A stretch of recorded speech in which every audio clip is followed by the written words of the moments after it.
Korn, Falling Away From Me, Drop D Method. Guitar tabs and guitar lesson. I'll play through all the different sections right at the beginning. Afterwards, I'll go back through, give the full explanation for everything. Before we jump in, hit that subscribe button. It's the best way of letting me know that you like this video and want me to do more. And now, let's try it out.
Okay, so once again, this is a drop D interpretation of this song. All right, we're going to have to sacrifice some of the, lower voicings that they're getting with their, 7-string, A tuning. But for the most part, I think it works pretty well, just in the drop D. So D, A, D, G, B, E, all we're doing is just taking the low E and just dropping it down a whole step. So it keeps it simple and more accessible that way so that, more people can just get right into this if they just want to play it. The intro verse section, because that's all high stuff anyway. And, we want like a nice clean tone, and you can put kind of a warbly, tremolo effect on there. That sounds just fine, I'm sure. And basically we're just kind of picking through this little minor scale here, and way up high, and we'll go 15 on the B, 13 E to 12. All right, and then just work down the scale here with the 13 B, 14 G, and then come back up to the 12 E. All right, so once again. All right, and the second half of it kind of, starts the same way. 15 B, 13, 12 E, 13 on the B, to the 14 on the G, but we just wrap it up a little different the second time by doing 12 on the E, 12 on the B. Okay, so just a slightly different ending there on the second time. All right, and like I said, that's good for the intro and the first guitar in the verses. There is a second guitar in the verses that kind of comes over the top of stuff, and it's just doing this, kind of background, like panning bend, and just 13 on the G here, and like I said, just like a bend, really slow, just continuous bend and release on it.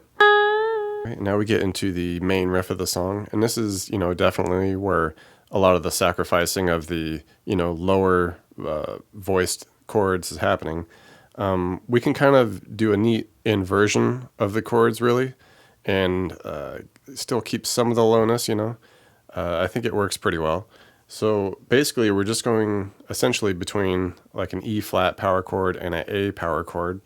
And for our purposes here, we can just grab it with the drop D. This is kind of where we really want that drop D tuning, is just the first fret here, that power chord, the D, A, D, just first fret. All right, and basically all we're doing was just hitting that, and then we can just drop down to an A power chord. So this kind of configuration here, you can do that or you can do that, whichever you're more comfortable with. I just use the ring finger there, just so we can quickly alternate between those two power chords.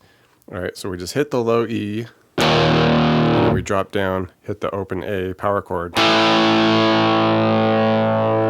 right, and then essentially the last half of it is just basically hitting the E E flat power chord twice, then going to the A. All right, and it's this kind of like shuffling feel, really. So you can, maybe put a little like dead strings strumming in between some of the parts just to try to get that shuffle vibe a little better. Maybe just kind of lifting off the string slightly and just getting a little ghost note in there or something.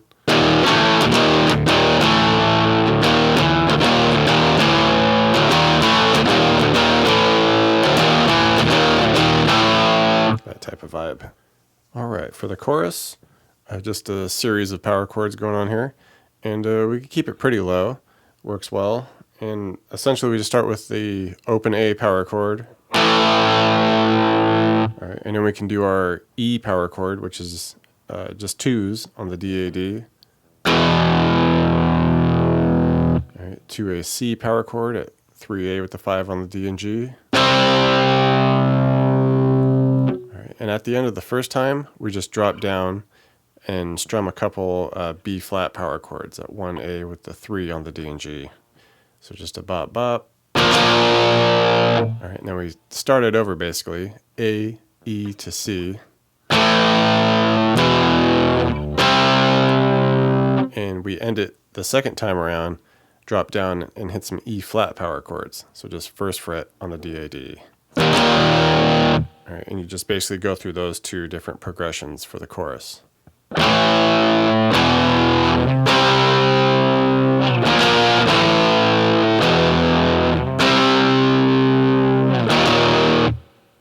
And the only additional thing in the song here is once we get to the second and third choruses and the second chorus, this will bleed into the interlude section as well, and basically the outro.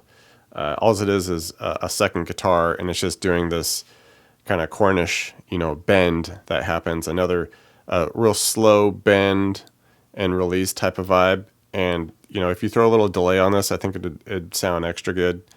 And basically we're just kind of like picking it, just, alternate picking while doing the slow bend and release and just continuing that over the top of everything.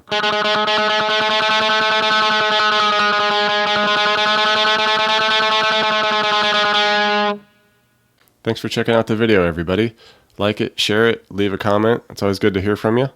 Do me a favor and hit the subscription button. I put out a video pretty frequent, so you don't want to miss out on that. Check out the links in the description box below. I have really cool links for tablature books, all the gear I use, t-shirts, fun stuff like that. So thank you very much, and we'll see you next time.